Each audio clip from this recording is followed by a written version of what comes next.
Hello and welcome to Train Signal. You're watching Overview of VMware vSphere 5. In this lesson, I'll give you an overview, you guessed it, of VMware vSphere 5. I'll cover the components related to vSphere 5, how it's packaged and what the different versions are. I'll quickly cover cloud computing and how it relates to vSphere 5 before I end the lesson with the vSphere ecosystem. So with that, let's get started.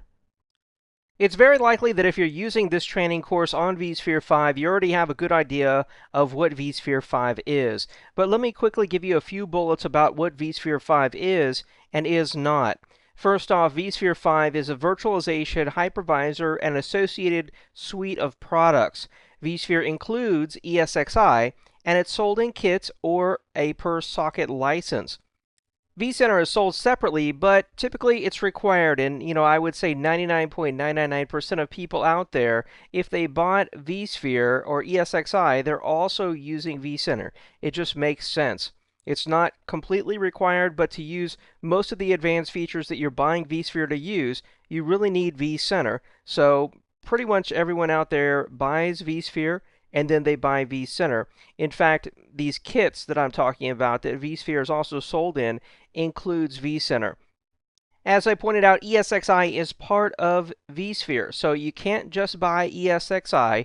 Nobody uses just ESXi. In fact, the free version of ESXi is now called the vSphere Free Hypervisor. So everything's vSphere. ESXi is just the hypervisor that is actually installed on the physical server.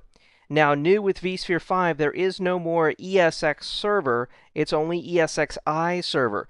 And the difference being that ESX server had the service console, ESXi server is a much thinner version of ESX server, and I'll be covering the difference between the two in more detail a little bit later in this lesson. But ESXi is a Type 1 hypervisor, just like ESX server is, and that means that it installs directly on the hardware. It is your operating system. vSphere is really the name of the entire suite of features that go around ESXi. If you haven't seen or used vSphere before, now let me go over to my vSphere client, which is where most VMware administrators spend their time administering and configuring VMware vSphere. Alright, so this is it. This is the VMware vSphere client. This is a Windows application that VMware vSphere administrators spend most of their time in. In this application, you've got the inventory of all your ESXi servers. In my case, I've got 2 ESXi servers. Your virtual machines, which are running down here, these are your guest operating systems. And then all of these can be organized into clusters, folders, data centers, and resource pools.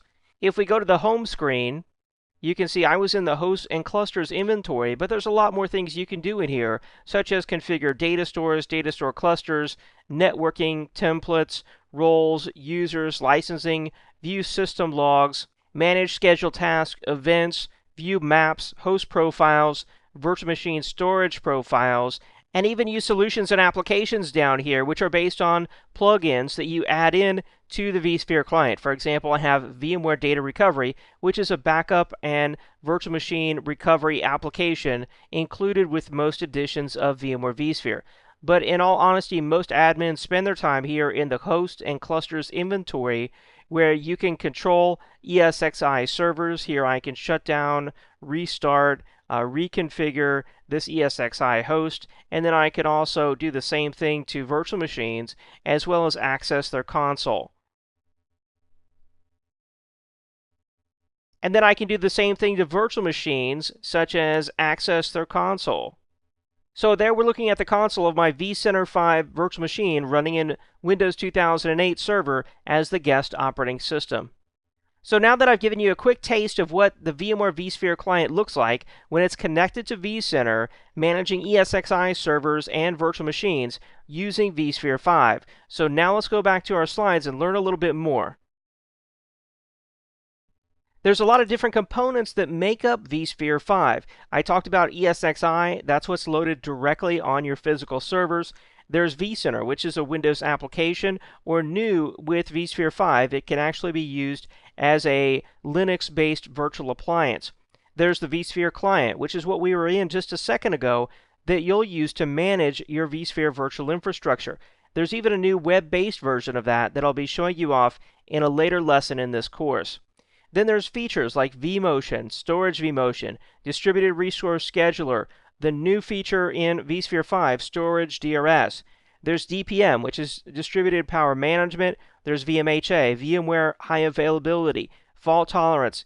And then there's vShield Zones, which is a security feature included in most versions of vSphere 5. There's data recovery, which I talked about, a backup and restoration application for vSphere. There's hot add and hot plug. Hot add allows you to hot add memory to a running virtual machine, and hot plug allows you to hot plug additional virtual CPUs. There's the distributed virtual switch, the VMware file system or the VMFS, thin provisioning, update manager, storage I/O control, and network I/O control, and then finally host profiles. These are just some of the major features, applications, and components that make up the VMware vSphere suite. And now let's go look at a graphic, which I think will give you a better visual representation. In this graphic from VMware.com, you can see a lot of the different features of vSphere 5 represented. At the very bottom, on the bottom left there, you have your private cloud resource pools. Just think of this as the components or the resources that your physical servers provide. They've got compute, which would be the CPU. They've got storage, which very likely is in a storage area network. And then you've got networking. Your network infrastructure could be physical or could be virtual. You have the option to connect to public cloud resources if you chose to do that. And then on top of that, in the blue box here, you see VMware vSphere Virtualization Platform. Inside this platform, starting at the bottom, you've got the application services. Inside the availability box, that is vMotion, Storage vMotion, High Availability, Fault Tolerance, and Data Recovery. Inside security, you've got vShield Zones and vMsafe. vMsafe is really an API for third-party companies to create security products for vSphere.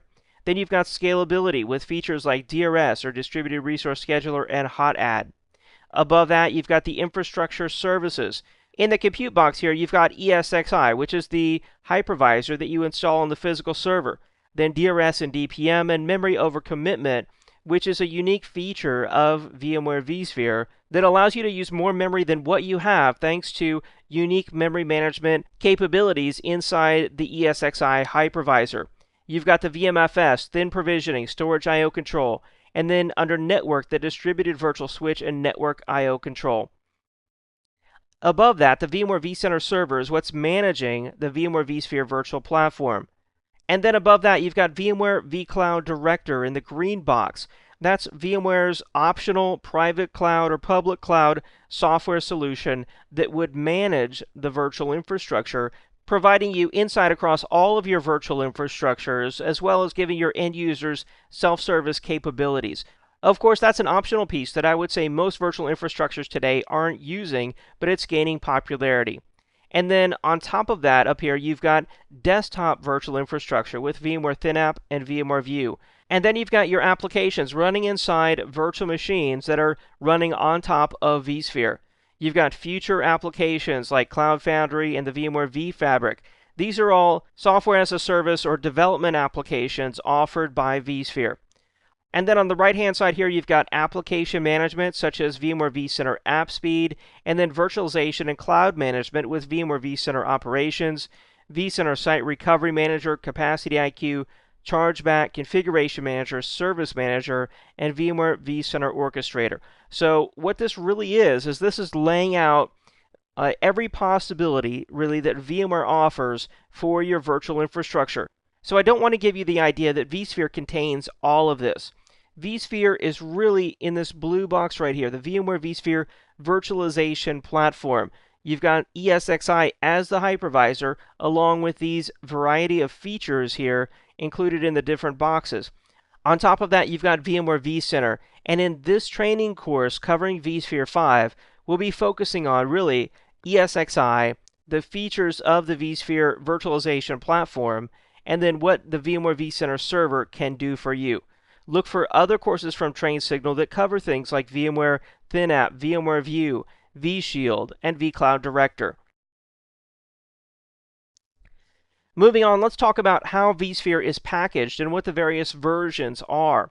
Starting at the low end, you've got the VMware vSphere Hypervisor. This is the completely free version of VMware vSphere. So you might be wondering, hey, why don't I just use the free version? Well, first off, you're not going to have vCenter, and you won't be able to add the free version to a vCenter server. The free version is very limited in features, but it's still a powerful Type 1 virtualization hypervisor. And if all you had was a single server installation, it's a great way to use virtualization. It's also a great way to test and learn about VMware vSphere. Moving up from there, you've got the vSphere Essentials Kit and Essentials Plus Kit. And like the description says, these are both kits, so they include multiple licenses of vSphere, as well as a limited version, actually the Foundations version of vCenter on top of that. So anytime it says kit, you know that you're buying vCenter as well as some number of licenses for VMware vSphere. Above that, you've got the vSphere Acceleration Kits, which includes Standard, Enterprise, and Enterprise Plus. Again, that includes vCenter plus some limited number of vSphere CPU-based licenses.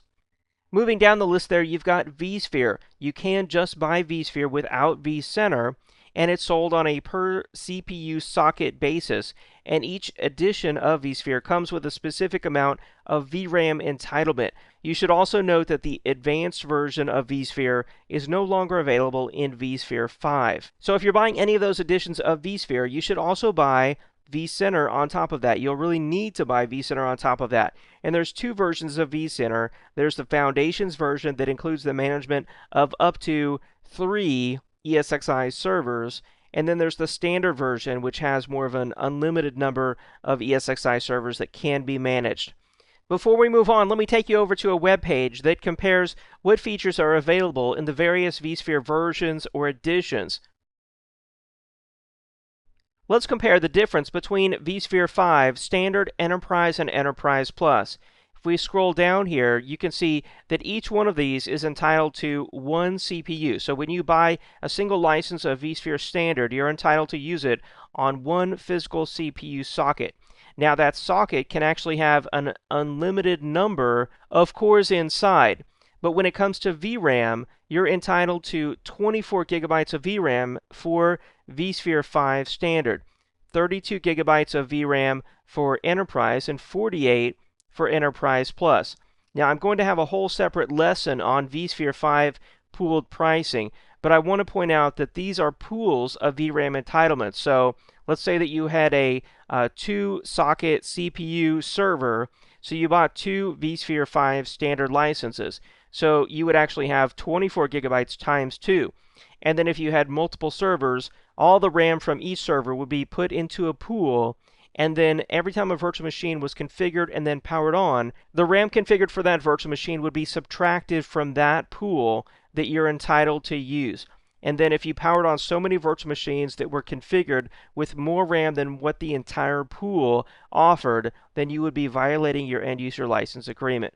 Again, check out my lesson on VRAM pooled pricing. Moving on, each of these licenses is entitled to a specific number of virtual CPUs.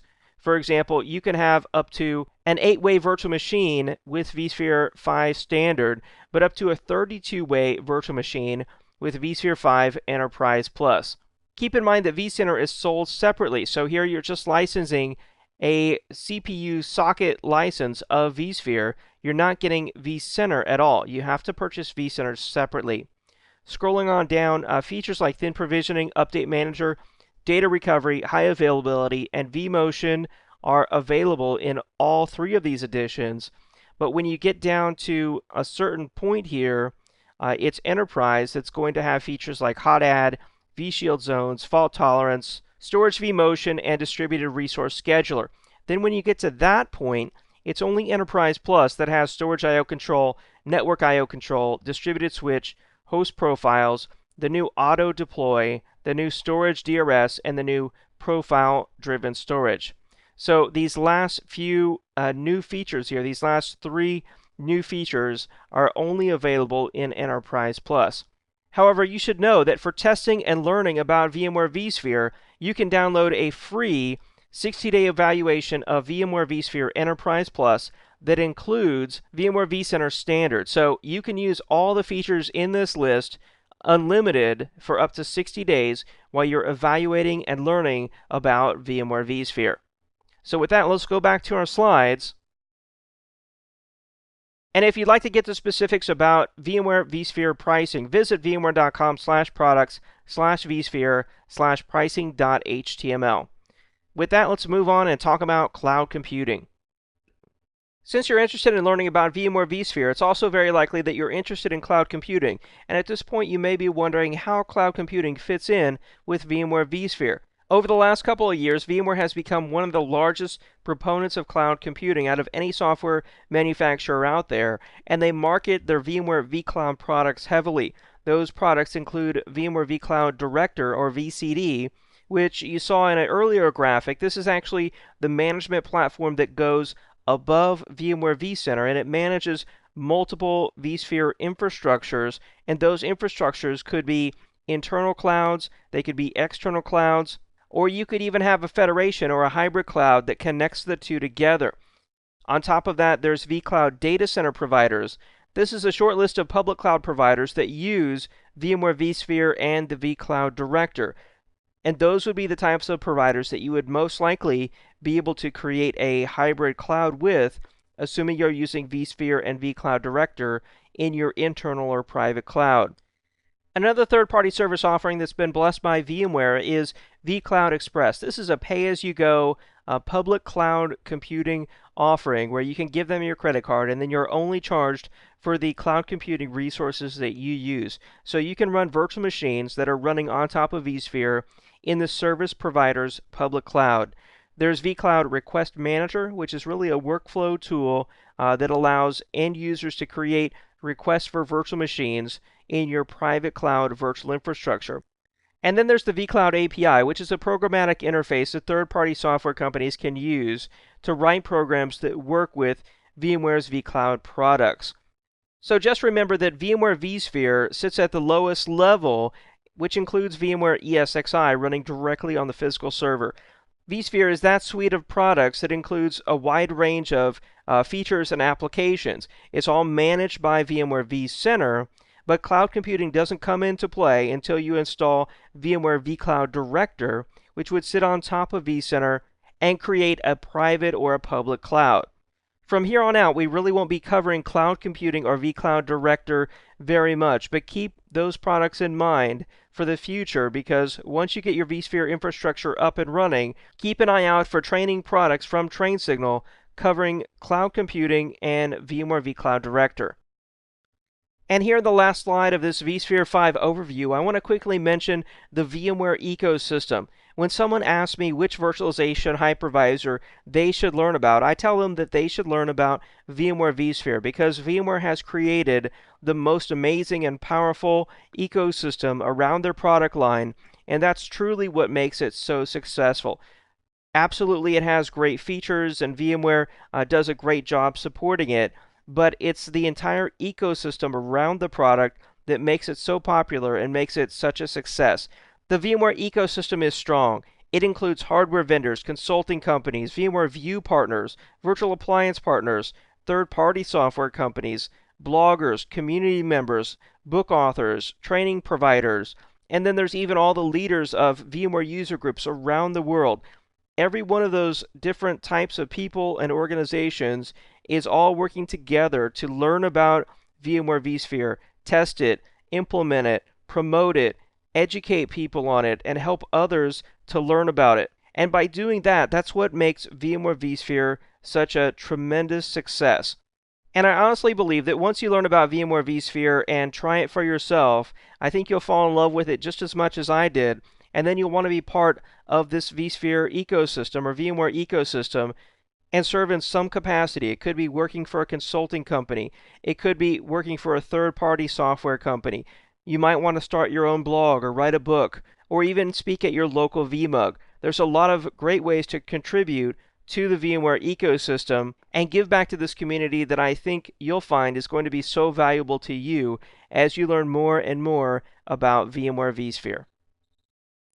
And that brings us to the summary for this lesson. I started off by providing you a simple overview of what VMware vSphere 5 is. I showed you what it looks like from the perspective of a VMware administrator, and then I covered the different components that make up vSphere 5. components like vMotion, Storage vMotion, Storage Distributed Resource Scheduler, Network I/O, Storage I/O, the ESXi hypervisor, vCenter, the vSphere client, and even command line interfaces. From there, we moved on and I talked about how vSphere is packaged in the various versions of vSphere that are available. After that, I covered cloud computing from the perspective of VMware and how it fits in to VMware vSphere before I ended the lesson with the VMware ecosystem that you'll be using and hopefully contributing back to one day in some form or another. Thanks for watching this lesson providing an overview of VMware vSphere 5.